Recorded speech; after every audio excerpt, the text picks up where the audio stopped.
Ci troviamo nuovamente nella sala del centro operativo interforze dello Stato Maggiore della Difesa, dove dalle 2 di questa notte, quando è iniziata l'offensiva terrestre, viene seguito lo svolgersi delle operazioni militari in collegamento anche con le sale operative dell'Esercito, della Marina e dell'Aeronautica, che sono impegnate anche nella sorveglianza dei cosiddetti punti sensibili lungo il territorio nazionale.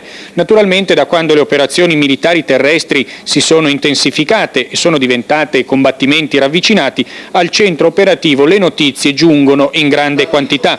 Le forze italiane impegnate nel Golfo proseguono anche in questa fase delle operazioni militari, della guerra, i loro compiti. Nell'area delle operazioni il cacciatorpediniere Audace e le fregate Lupo e Sagittario stanno attualmente proteggendo il gruppo portaerei della forza multinazionale nell'area settentrionale del Golfo Persico e gli elicotteri a bordo delle nostre navi sono impegnati nelle operazioni volte alla protezione dalle mine presenti in acqua. Le altre 2 unità del 20° gruppo navale, la Vesuvio addetta ai rifornimenti di squadra e la San Marco, sono anch'esse in area operativa.